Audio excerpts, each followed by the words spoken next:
There ain't no one close to me.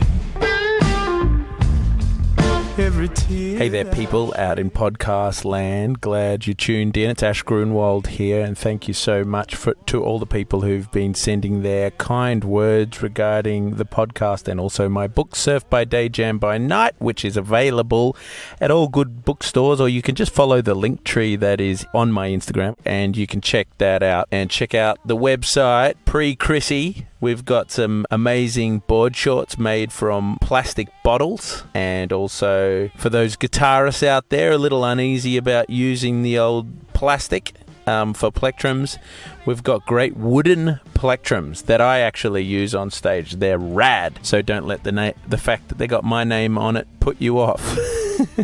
They're radical. Anyway, you can check out Linktree or go to my website for that. But this week, we've got Ms. Lauren Lindsey Hill. She is an environmentalist, a feminist, a mum, a legend, a very passionate water person. So passionate that with her partner Dave Rastovich, they have an amazing podcast called The Water People that you should definitely check out. And also her Instagram that is also really like a very thoughtful blog called The Sea Kin. Definitely check that out. But Lauren is an amazing surfer, and she was a champion at a competitive level in her younger days, but chose to leave the world of competitive surfing. But she is an amazing longboarder. So I couldn't help nerding out in this discussion to get a bit of a masterclass on longboarding. But she is just so full of wisdom, and it really does range from the practical to the philosophical, and just such a great friend. So I know you're going to really love this discussion with Ms. Lauren Lindsey Hill. No one can turn on me. Remember every stupid thing I said. Welcome to Soulful Conversations with Ash Grunwald.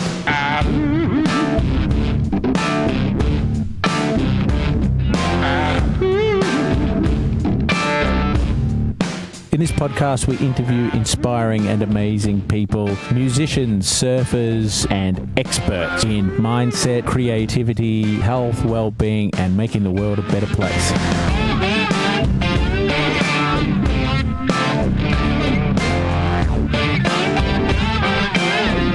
I'm tired of beating around the bush. I want to go deep and have a soulful conversation.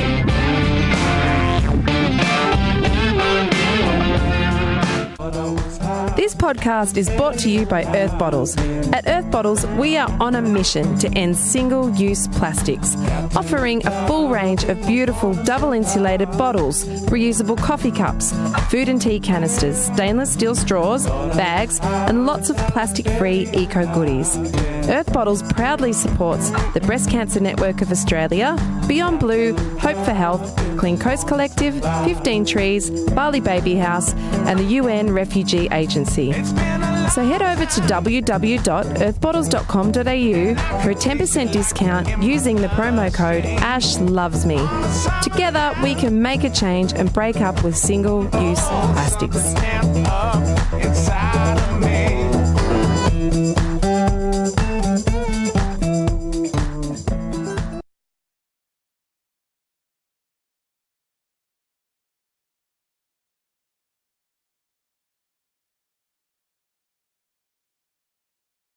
We are here in now sunny Byron Bay, and it was freezing cold last night, but I am joined with Ms. Lauren Lindsey Hill. How are you going? I'm well. Thanks for having me, Ash. I'm very honoured to have you, Lauren, on the podcast, and you are an absolute legend and legend of the sport of the longboard, Lauren of the longboard. For people who don't know, they can always check you out on Instagram on the Sea Kin and check out what's the name of your podcast again? The Water People podcast. We created a podcast for water people from around the globe to come and share stories and listen to some of the most adept watery folk on the planet share tales of times that they were changed by life in the ocean. Wow. And if people check out that would be a great thing. But even looking at the Seakin, I'm not sure when I'm going to put this out. Because your podcast is launched in August, right? No, now. It's out now. A couple days. Okay. Yeah. So it's out now. And I can also check out your writing. But you've written for a lot of surf magazines as well as being a pro surfer, right? Yeah, that's right. My story I really kind of shudder. Do you want me to hold this? I kind of shudder to use the word professional in front of surfer because it feels like a joke to me, especially in my iteration of it. Why is that? I surfed competitively as a teenager, and then I got to this point, it was in my senior year of high school, where I was faced with this decision. My sponsors at the time asked me if I wanted to do this big around the world trip for a film. It was kind of like the height of women's longboarding at that time. There was money in it. The surf companies were finally seeing the value of women surfing. And I was kind of a young up and coming longboarder in the US. And so I had this choice to either go on this trip, but in order to go on the trip, I would have had to drop out of high school halfway through and not go to graduation, not go to prom, and not finish up school, and potentially jeopardize university. So I talked it over with a couple of people, with the principal of my school, and came to the decision that I actually really wanted to go to university. So I did a few more contests after that, but I was kind of waning with my contest experience. I got to the point where I was like, I feel like shit when I win because I'm beating my friends. And that sucks. They're not having a good time. And then I feel like shit when I lose, too, because I'm losing. So why am I doing this? So I quit surfing competitively, went to university, ended up writing my thesis on really how surfing can be seen as an environmentally destructive endeavor. So I found a way to weave in my passion for surfing into my university time, even though I wasn't surfing that much. But when I graduated, I was like radically surf starved. And the global financial crisis was all going down at the time. So I couldn't get a job. I wanted to do like hardcore environmental work, save the world with my young, passionate spirit of like, fuck yeah, we're going to do something awesome. But I couldn't get a job, not anywhere, not doing anything besides like waiting tables and working on a dock, like helping pump fuel for boats. These were the jobs that I took so I could pay off my student loans. You were in Florida, right? I was in St. Augustine, Florida. It's the oldest continually inhabited European settlement in the U.S. So it has an interesting cultural history. But I graduated and worked a bunch of menial jobs to pay off my student loans. But what that afforded me was time to go surfing. At that point, I had like cut my hair short and bought a bunch of pencil skirts and collared shirts to go and do an office job. But I couldn't get one. So I was working these menial jobs and surfing all the time, and I started writing. I was like, well, I don't have a job doing what I want to do, but I should be doing it anyway because that's where my passion is. That's where my curiosity is leading me, is to explore environmentalism, feminism, and how they sit within the context of surfing culture. So I started a blog, and then I got a few writing jobs from that blog, and then I started doing a bit more travel with my surfing, and then I ended up picking up sponsors again for surfing, which was like, it blew my mind. I had no expectation of ever going back to being supported as a surfer, but it turns out the standards for intellectual creativity in surfing are so low that I managed to make a job out of it. Well, that's that's putting it in the negative, but like in a sense, I mean, we're going back. That's early days of like content being king, or in your case, content being queen. But because that was the early days of something that was to come. And we've been discussing, as we've been talking about podcasting, that there is a build it now in this digital age. There is a build it and they will come kind of thing. That if you create something cool, people are interested, and then they start circling and getting interested. So you're a bit of in the pioneering stage of that. I mean, things are moving that quickly that Yeah. That was the early days of that. Maybe, yeah, I started blogging in 2008. Yeah. And yeah, it was just a personal outlet. There was no sponsorship. There was no Instagram. There was, Facebook was starting to get popular outside of college communities, because that's kind of where it started. But it was just innocent and not aimed at becoming anything more than a personal outlet to talk about and explore my passions. So looking back, this is a bit of a leading question, I guess, but looking back at what came from that, I mean, is there something that you would extrapolate from your experience of following your passions in that instance? Yeah, I talk about this on our podcast every once in a while, and repeat the plug. I talk about this on our podcast, the Water People podcast, quite a lot. And that is, I honestly can attribute almost all the best things in my life to staying true to surfing and being in the ocean. From choosing my university, I chose it because it had the closest proximity to the ocean, so I could escape and go for surfs in between studying. The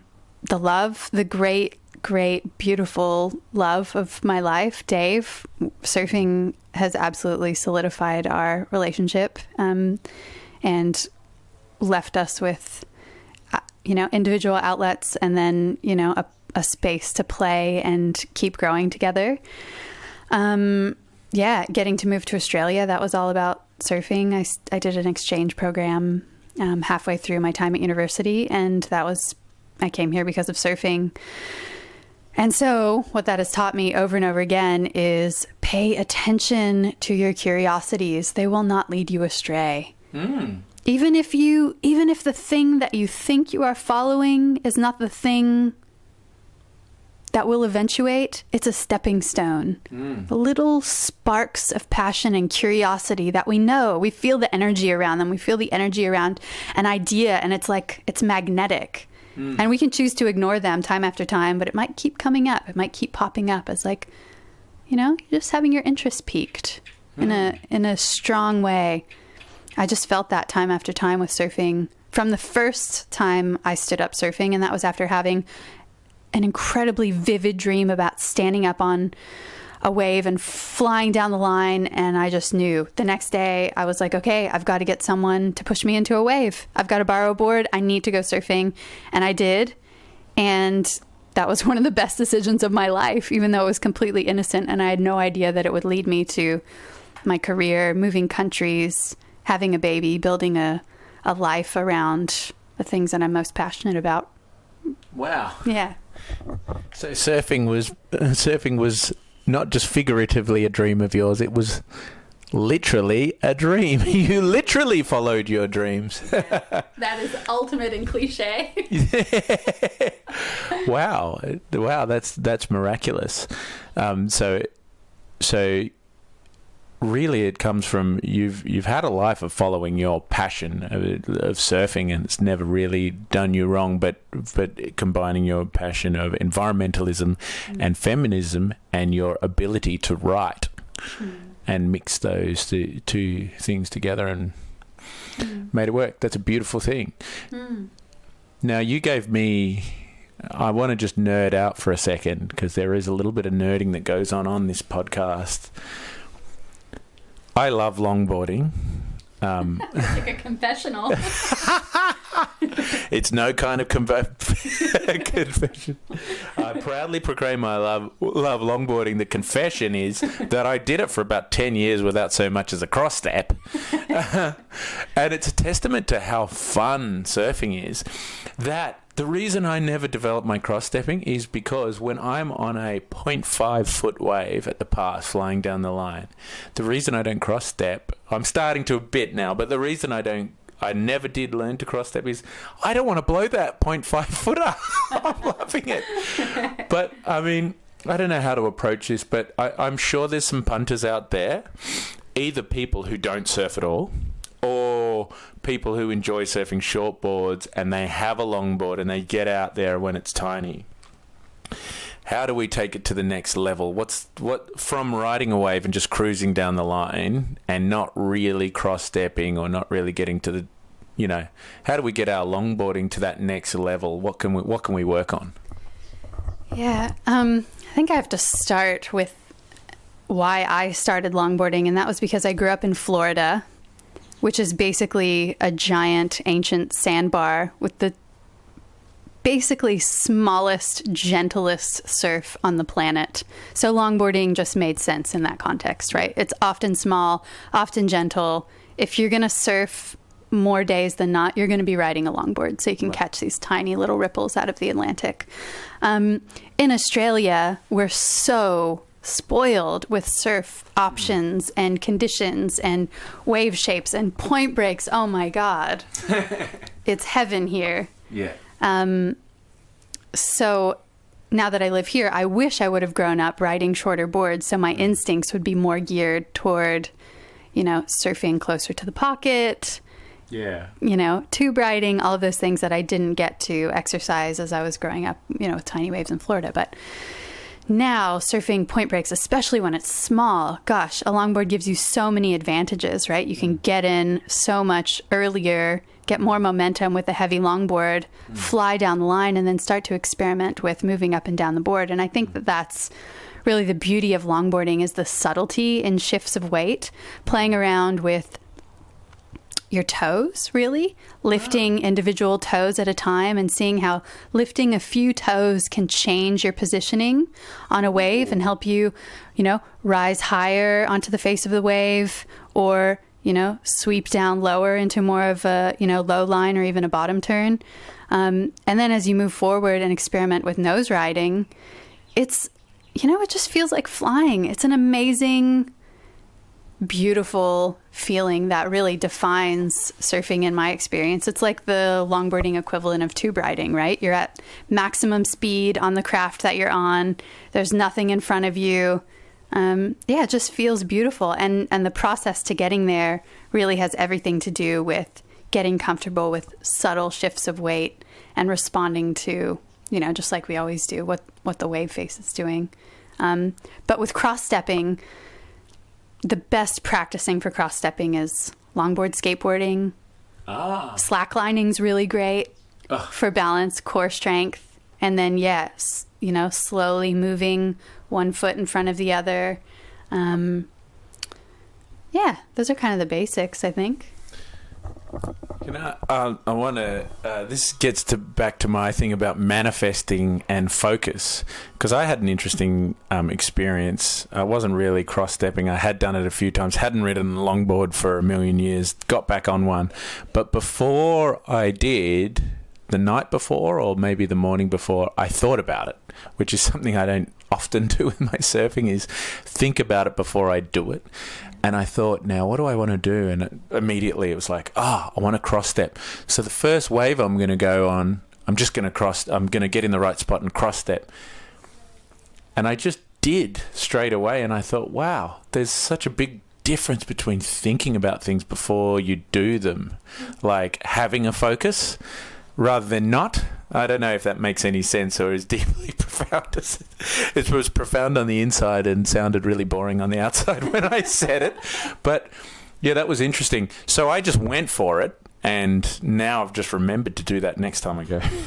Right, surfing again. If you want to get into stepping, is that a good thing to do? Like, set up your bottom turn, get into a good spot, which I'm guessing is high on the wave, ready to shoot down across it, and then just running, like cross-stepping, but just doing it quickly. Is that the best way? I guess it depends on what skill level you're at. Like, if you're beginning in your surfing experience, the best place to cross-step is in the whitewater. Low risk, no risk. You can take a few steps forward, a few steps back, and it's not, you know, you're not going to run anyone over, probably. You're not going to blow a wave. You know, if you have a long point wave and you turn in, you know, it runs ahead of you, you're in the whitewater, whatever. Doesn't matter what you do. I think the thing about cross-stepping is that it's functional. It's like, if you want to go faster on a longboard, you take a step forward into the trim spot. And that's different on every longboard. So you step into the point on the board that you'll reach maximum speed on that board. And then if you want to slow down to get back into that spot, you take another step forward and you start nose riding. And that slows you down a little bit more to get you back into the pocket. And then... Do you want to interject? Yeah. Well, I just want to say one thing. That is what you told me once. And I wanted to get you to this point because that is fascinating to me because I can't really nose ride and I'd love to know more about this. So are you saying that every longboard has a sweet spot in terms of trim, and is that like just a little bit back from where's that and how do I find it next time I surf?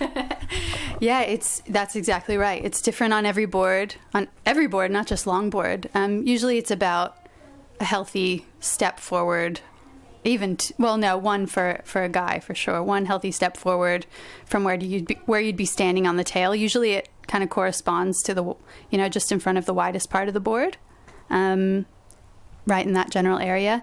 And yeah, if you want to go faster while you're longboarding, take a step forward, see what happens. It usually accelerates you considerably. Yeah. Right. And then, so how do you actually... And then you can slow yourself down by stepping on the nose? Yeah, so you're stepping forward, you're creating all of this drag at the front of the board with all of your weight, and the wave is breaking on the tail of your board, counterbalancing you being on the nose, and you're slowing down a little bit. And if a section starts to stand up and run away with you, or run away from you, just take another step back, hit that sweet spot, the trim spot, and then you can find a little bit more speed. And then just exploring that dance of moving forward and moving back that's really what longboarding is all about. So that's the functionality of nose riding. You see people walking up and down. Would I be right in saying you're keeping yourself in the steep part of the wave, or in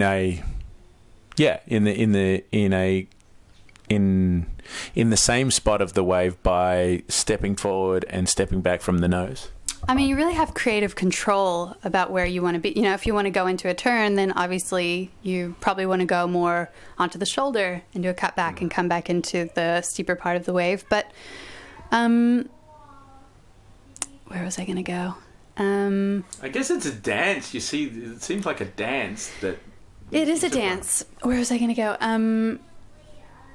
Does that keep it? Is it all about staying in that pocket with?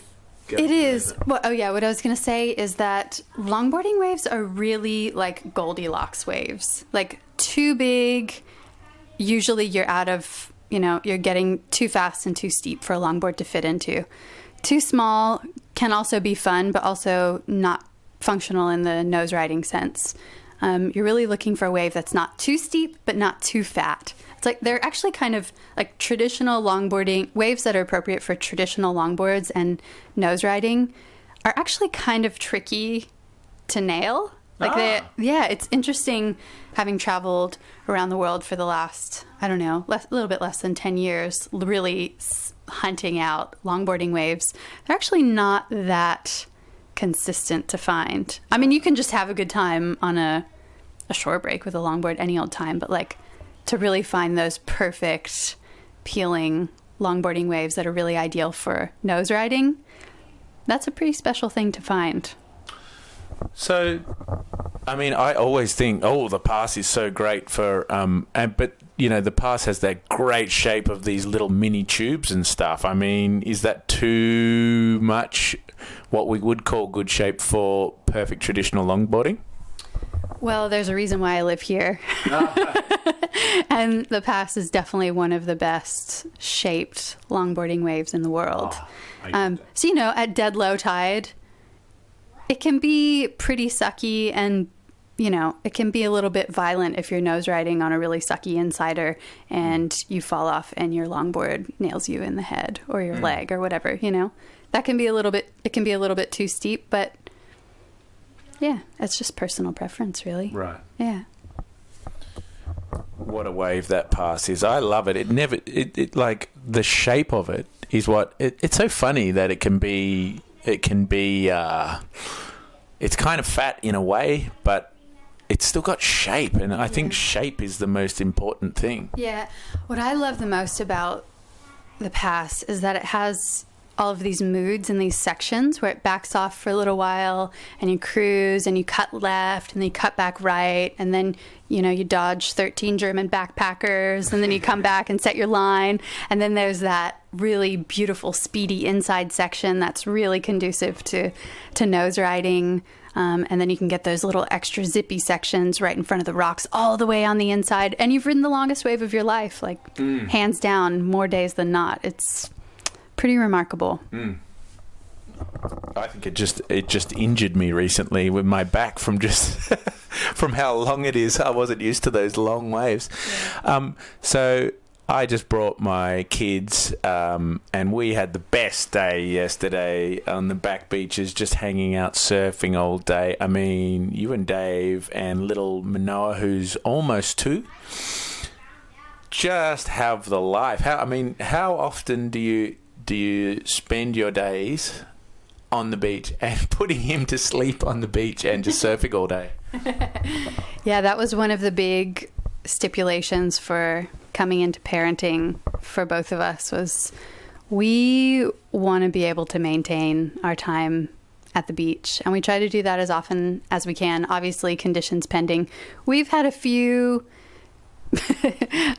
days of deluge where we had Minnow in a little tent out of the rain and we swapped off, surfing, but mostly we go for pleasant sunny days, and winter is usually filled with those. So in terms of cruelty to children, let me get this straight. You have your kid, you had your baby in the rain so you could get waves. I love it. He was warm. We were lucky that he had really great rain gear and he was sleeping in a little tent. I was really hesitant about having babies. I was not really sold on it. I wasn't sure that I would ever have kids. I wasn't sure that it was an environmentally responsible decision. I wasn't sure that it was a personally responsible decision, considering how selfish and self-centered a life I've lived. But I fell in love with this beautiful man, and there was just this biological switch that happened that made me want to have babies with him. And so we did. We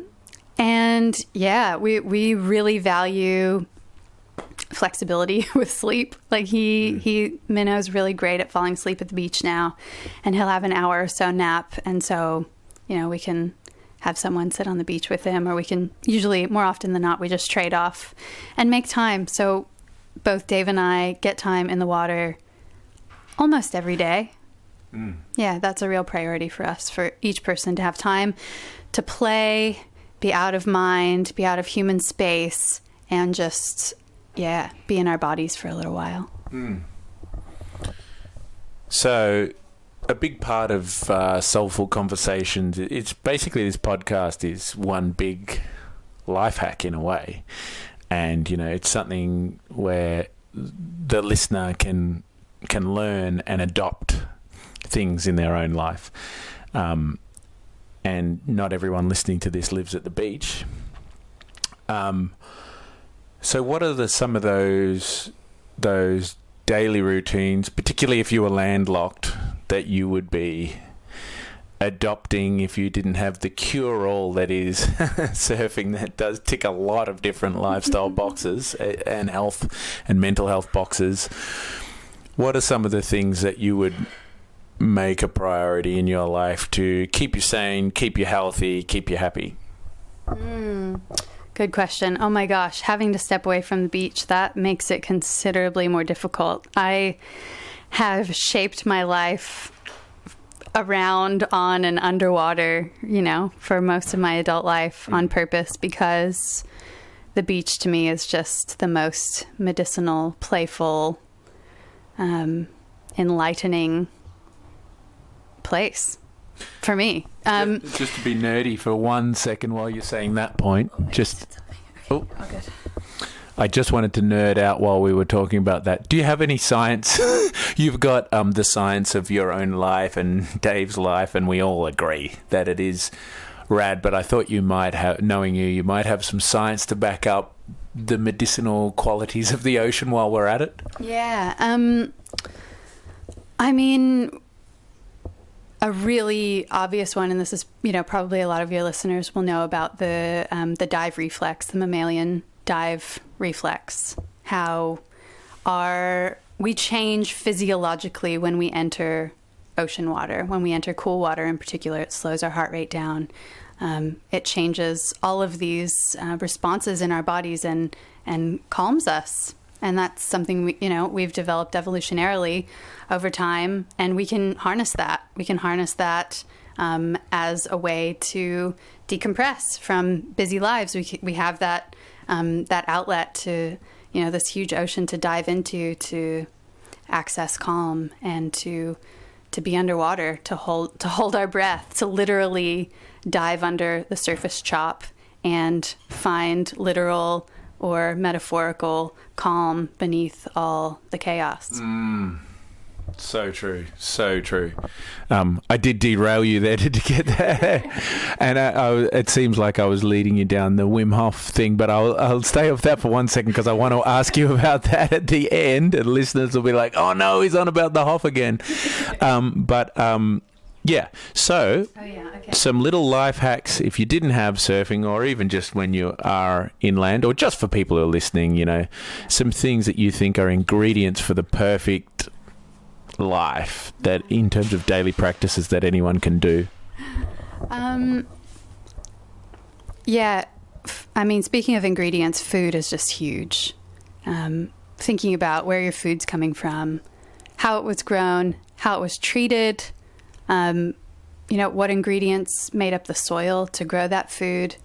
We grow a fair bit of our food here at our place. So we're picking food from our garden every day. And another practice that I really like to use is just walking through the bush in the surrounding areas and trying to pick one wild or semi-wild food each day.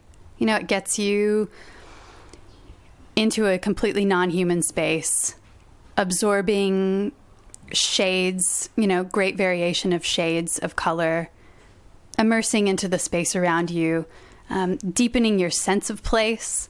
Because I think that that's something we as a culture are moving away from more and more. We enclose ourselves in our little boxes inside of paved, bigger boxes of subdivisions and then cities outside of that. And we're in a lot of ways losing touch with the fact that we are animals, and we have developed in conjunction with all of the living processes and other beings that surround us. And there's parts of us, a lot of us, that need to be in contact and in deep relationship with the place around us. It has the potential to unlock a lot of joy and release a lot of anxiety and tension and worry just by being outside, leaving humanness, leaving the busyness of human life behind, even for short stints. I think we all can probably relate to that experience of just going for a walk, being under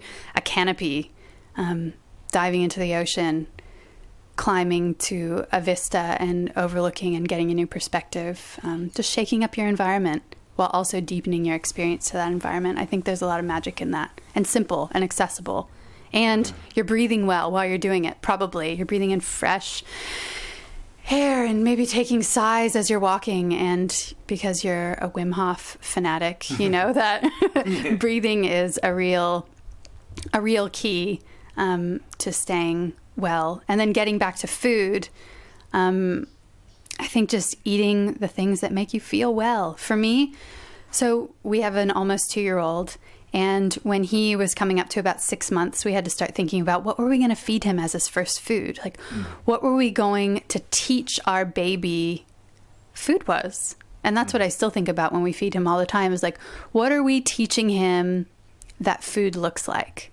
Is it dyed with, artificial dyes, or is it, and for me, the focus is green. For me, like, I had to think about, what is mana food to me? What is the food that makes me feel like healthy, it digests well, I feel strong, I feel nourished and full and satisfied all at the same time?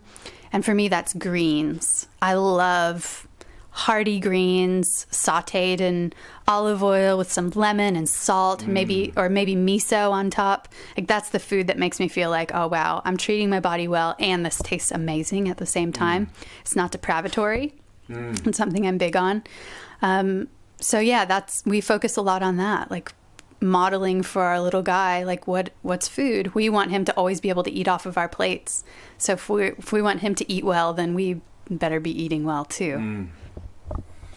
So you just interviewed me for a parenting thing as part of your podcast, thewaterpeople.com. And we were talking about parenting, and kids have so many mirror neurons, and that was really interesting. That we sort of came to the conclusion that really, if you want to parent well, you just got to work on you. You got to make sure there's no way of getting around it because they copy everything you do. That's the best way they learn. So, to parent well, you got to make you well. Yeah, that feels right. I mean, I'm just starting my parenting journey, so I don't presume to have any advice for anyone else at all. That's why you're doing a podcast. And a few ideas. I just want to interview other people who have already been there. But yeah, it does feel like when it comes down to it, parenting is just, you can't fake it. Like, you can't fake who you are day in and day out. It's too mundane and grinds you down too far in the difficult times to fake who you are. Wow. Those your true colors shine through, and your kids see that. And if you've done the work, like you have in so many ways, Ash, if you've done the work to explore your shadows and explore your light and challenge yourself and put yourself in uncomfortable situations and find out who you are in those situations and how you can manage your emotions well. I think that's a huge part of parenting. If you've done those things, then you've done a pretty good job of prepping for parenting, because all those things are going to happen. Yeah, I just keep thinking. We were talking at the beach about something where this came up. I think I was talking about success or something, but it comes up in every way. But how you just said it for parenting is perfect. But it seems like in life you focus on the externals. It might be parenting, it might be success in your career, it could be anything. But I think a good way to work on it is sort of change the person that you are. Work on the person, work on you, and then what will emerge from that will be way better. I think you have more success in whatever you're doing, or be a better parent or whatever, because you've worked on the root cause of good and bad, which is you. Yeah. There's a lot about the idea of self-help that makes me want to roll my eyes and walk in the opposite direction. But at the heart of it, I think if you're committed to asking questions of yourself and the world around you, and you're committed to growing and changing and learning, which is something I feel like maybe our parents and our grandparents didn't have the luxury of doing, because they were in different worldly circumstances, living through, war or extreme racism or, extreme poverty. Or even, shades of poverty, where most of us, if we're listening to podcasts on devices, most of us are in a relatively affluent situation. And we have this incredible luxury of almost infinite information, which is one thing, but also infinite access to people who have real knowledge about how to live deep and meaningful lives. And that's our charge, and that's our responsibility to keep growing as people. See, I think the generations before us that had it much harder than us, every successive generation you go back in time, they had it tougher physically. But they probably had it easier mentally because they had it tougher physically, because they getting back to people just wanting to survive, and that was enough. You weren't probably thinking, "Oh, am I happy?" It's like that's a sort of almost vain cherry on top. happiness. It was like, well, we got enough food to survive this winter. Epic. I think we're going to make it. I hope so. Yeah. But so realizing how lucky we are is great. But for anyone listening to this who is depressed, if you do realize how lucky you are, that's one great thing. But I would give you one little extra thing that I've realized a bit more of lately. It's like, it's also not your fault. I think this about my kids, right? They have it infinitely easier. They've just had such an easy life. And then sometimes I go to blame them for it in the back of my mind of like, like all parents do. I had to walk through the snow and I did this and I did that. This is not their fault. Yeah. And it's not our fault that most of us and most people listening to this podcast don't really have to struggle that hard. Therefore, there's a little bit of humans finding themselves in a position that as a species we've never really been in. Extreme comfort. A lot of the diseases that we get now, only in the past, thousands of years ago, there were some people that got those diseases, heart disease and cancer and whatnot. That's the one or two kings and queens that were able to get fat, get diabetes. No one else could. Yeah. So they would get, those kind of diseases. So I don't think we should feel bad about the psychological predicament we find ourselves in, being victims of our own comfort. But we just need to realize that extra work is needed now. Yeah. And, when you said you rolled your eyes sometimes with self-help, everybody does, apart from me. But I don't like necessarily cliche covers of books with a guy, say Wayne Dyer books. I love the words of Wayne Dyer, but they're always white and he's always in linen. And, I came up with this phrase at one point. I wanted to write a book one day and I still might, about a book for people, manifesting your dreams is a really good thing, to be able to bring into the world the things that you want to achieve. But a lot of people would never read a book about that because they hate the word manifesting. And for good reason, because they might have heard a lot of hippie bullshit that goes along with that. But we do want the things that we want in life to come true. So I guess we just have to not feel that there's a stigma, or not have any stigma in our minds about trying to improve our mental health and the way we look at the world. The answers in some areas are quite simple, but it's quite complicated to get to them at times, and not feel bad and carry on with that struggle. It is a worthy struggle, I think, for us to sort our shit out. Yeah, and returning once again to Wim Hof and what we've been talking about today, I think the underestimated element in so much of this is the fact that there has to be discomfort. Yeah. If we're going to stretch ourselves, if we're going to move past the inevitable blocks of depression, anxiety, feeling lost, feeling disconnected. Oprah, and sorry to quote Oprah, this is probably not the most appropriate podcast to quote Oprah on. It is. But she says, if you want something you've never had, you've got to do something you've never done. Yeah. And you do. You just have to. If we're gonna keep ourselves well and healthy, we've got to get uncomfortable. And that's what I'm finding more and more as I'm getting older and my body is, recovering more slowly, and, there are more strains in the day-to-day with having a baby and lifting and twisting and getting in and out of car seats, which are the worst design for the human back in the history of the world, putting babies into car seats.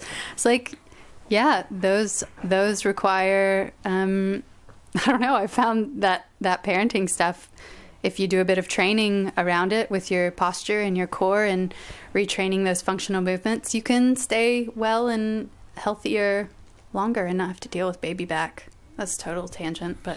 Yeah, I'll take the baby back tangent. But, I guess what you're advocating, and I'm well, I wouldn't be putting words in your mouth to say that it's some kind of daily practice or maintenance in terms of your body, which, have you got something to say about the practice of yoga? I was a practitioner of yoga for quite a while, quite a few years. I ended up doing a yoga teacher training to deepen my practice, not ever with the intention to teach, just because I wanted to really understand the function behind the postures that I was doing and how essential breath was and where breath worked into those postures. And that was really fantastic for me for quite a long time. And then I got pregnant, and I ended up being on bed rest for about 5 months of my pregnancy, literally unable to. I could walk the length of our house and go to the toilet, but otherwise I was on full bed rest, in danger of miscarriage for all of those months and going into labor. And I mean, like, laughing too hard or driving in a bumpy car would set off contractions, like timeable 6-minute apart contractions. So I wasn't able to practice yoga, obviously. I wasn't able to walk. I didn't have any of my tools or outlets that I usually would have used to get out of my mind, to escape the fear and the danger that I felt like I was in. And so the practice that I found was meditation practice, breathing, gentle breathing, nourishing my body with calm and kindness. And really the healer for me and what got me through all those months was sunshine. And that sounds so ridiculous, but I would just lay in the sun for literally hours through the day. And sometimes I was watching trashy American TV, and I have no qualms about admitting that. We had to pass time. Yeah, exactly. Literally had to get through the hours. But yeah, that was like a Zen Buddhist retreat for me, those months, because I had to find the middle path in every day. Couldn't go too high with my emotions, couldn't go too low with my emotions, otherwise I'd trigger labor. Yeah. So it was just calm and eating really, really, really well. No refined sugar at all. Really nourishing foods. Keeping things really simple. Keeping interactions with other people very basic and simple. And I don't know what I can say that's necessarily a practice for other people to take on, other than it's better to start with these kinds of practices, to have some seed of some practice for you to calm your own mind before you need it, before you really, really need it. And yoga was that for me. It created a foundation for breath work and for being with discomfort in my body and to move around that discomfort with breath. And I think that really set the foundation for me to be able to get through those long, long months. And then eventually I had to move into the hospital because my condition became so dangerous that I could have bled out within 30 minutes, and we're 40 minutes from the hospital here. So I had to move into the hospital, and then eventually, really, I was bleeding quite a lot. Eventually went into an emergency C-section. And I'd feared that for so long because, I live in Byron Bay. I dreamt up this dreamy home birth situation, ecstatic. Orgasmic birth. That's what I was aiming for, orgasmic birth. It didn't happen that way, but it turned out that an epidural was joyous and ecstatic because I was finally out of pain. Yeah, wow. And that was incredible. Yeah. Yeah, and like what I always used to say with Danny, with our daughters, obviously the priority is to get to the finish line with it. But the other thing is, that's so heavy. The priority for you was to not die. So, all bets are off. It's not like, I guess it's like that's what life dealt you, and you have your own ideas about what's going to happen, but they don't matter at all. Life doesn't care about your own ideas about what's going to happen. Yeah. So now you were asking about yoga. I haven't found my way back to yoga yet. It doesn't feel like the healthiest way to treat my body now. Wow. I actually crave more strength, like really getting my heart rate up and working with weights more and doing really dynamic movements, jumping and like kind of old calisthenic style stuff, jump roping and and a huge part of this too is my mom recently became unwell and suddenly her health spiraled out of control. She ended up having to have her leg amputated. We spent 3 months in hospital with her in the most, sterile, sad conditions for trying to heal that you could ever imagine. Yeah. And out of that, I just felt like, oh my God, everything can change at any moment. Like, in those sorts of situations, you really get to see that life is so fragile. And we can take nothing for granted. And this is all cliche, but, that's what major crises do for us in our lives. And they are tumultuous, but they can also be our greatest teachers. And in terms of treating my body well, my mom's health situation just really drove it home for me that we get one earth suit, we get one body, we better treat it well or we're going to pay the price later. My mom partied hard and smoked a lot of cigarettes and drank to come down from the radical hard work she did as a single mom, working 3 jobs, trying to support me and put me through school and send me on surf trips. And I'm so grateful for that. But, now she is having to learn how to walk with a prosthetic and deal with the grief and shame of being an amputee.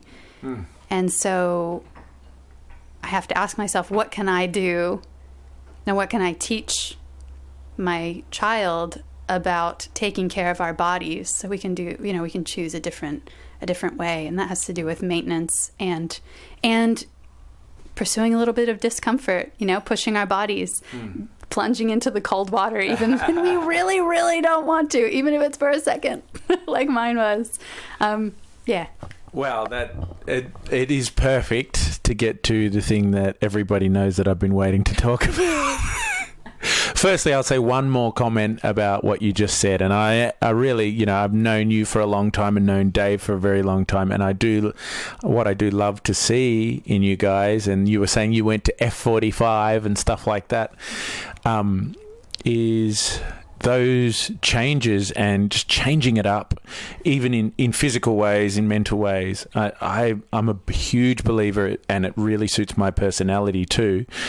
Like, go through a period where you're trying to get really strong, and then go through another period where you're freaking out on yoga and trying to get really flexy, and another period where you're trying to be cardio and whatever. I think if you're planning on living healthily for a very long time, to me, it suits me more to to just froth on one thing for a while, do everything, and then move to the other thing kind of thing. So I love doing things in life in physically and always in seasons.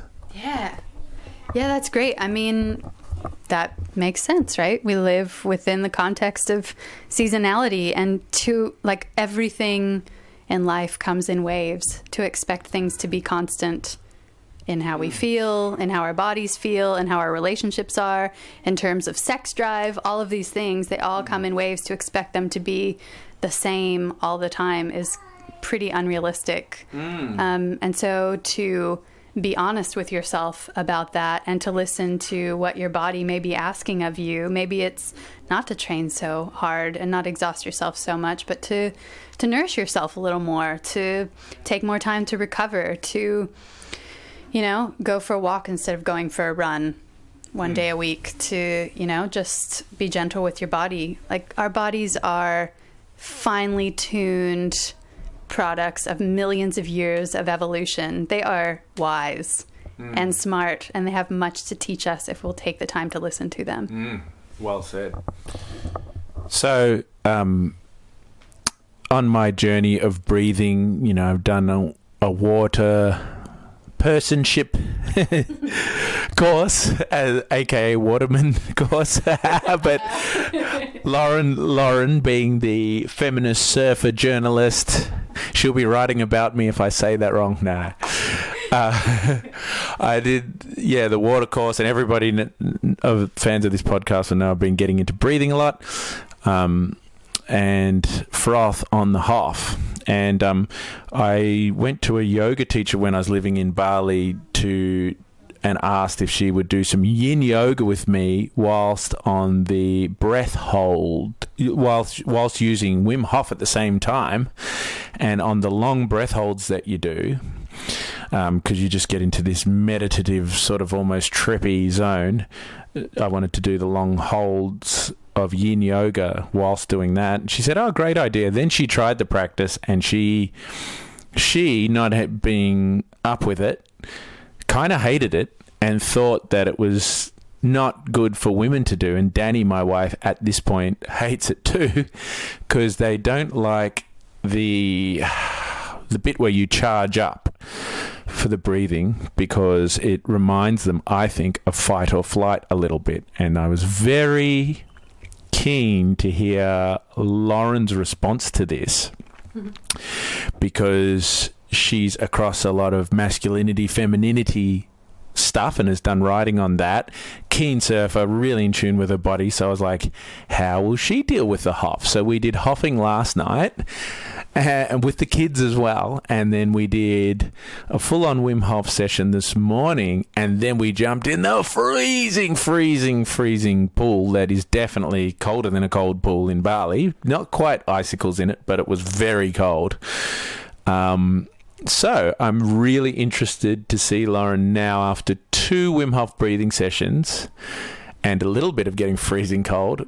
What are your thoughts thus far dipping into that as a practice? Yeah, I'm so grateful. I feel like after my pregnancy, right, I had this real even very middle path world that I was in. And so as a reaction to that, I went into a little bit more hedonistic, like just, okay, I want to eat chocolate now. I want to eat whatever I want. I want to do whatever I want. I want to play as much as I can. I want to go surfing. So now I'm finding that like balance between those two worlds again. And I've been craving a breathing practice. So it was really awesome that you showed up and were like, yeah, let's Wim Hof all together. What a fantastic way to share time and a real experience together that we'll remember. I love that, and I always love that about you, because you always bring things like that with you. I really enjoyed it. I did find the Wim Hof breathing to be aggressive. Like it felt quite aggressive. I don't think that that's innately masculine or innately anti-feminine, but I can see why it would appeal more to guys than women sometimes, because we... Gosh, where do we even start? Women have tended to not be in social or physical roles where we charge up so much, whereas men have been encouraged from boys to charge up and be big energy, take up big space, do big movements, be dynamic, be physical, whereas a lot of us as girls were taught the very opposite of that, right? We were dressed in pretty dresses that we were taught not to get dirty, not to mess up, not to run in our fine shoes because we might scuff them, like there are deep parts of ourselves that, can skew us away from that big breath, big energy, big charge up kind of situation. So I felt a little bit uncomfortable as we were doing some of those really kind of hyperventilating breaths. But that's cool. That's okay. I'm okay with feeling uncomfortable with that. I can say in the past, I've always been drawn to yin yoga, and probably the most beneficial breath pattern that I've found for me is a box breath in yin practice, where you go into a posture, you give yourself and your muscles time to fully release, and you go through an even count of holds. Breathe in for 5, hold for 5, exhale for 5, hold for 5. The spaciousness of that feels really like it works into your parasympathetic system and is super relaxing and nourishing for the body. But that's on the other end of the spectrum. I don't think the Wim Hof breathing is trying to do that at all. So they're completely different practices. And I think to continue on with the theme of getting comfortable with discomfort, and that's kind of what we have to do if we're going to keep doing the work of growing as human beings in a world where suffering is inevitable, right? We're going to have to get uncomfortable. I think a practice like Wim Hof, why not? Let's do it. Yeah.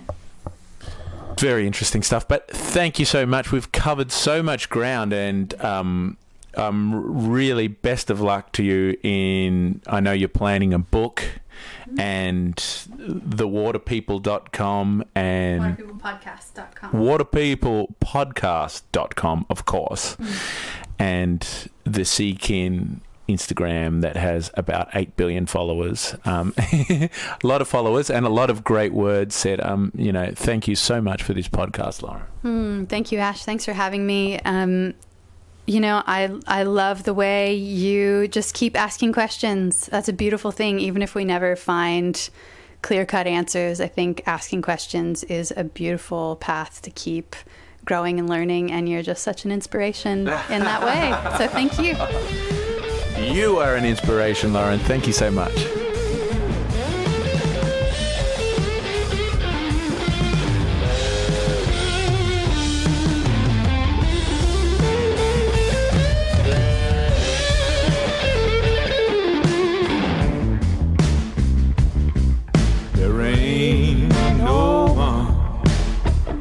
Turn on me. Remember every stupid thing I said.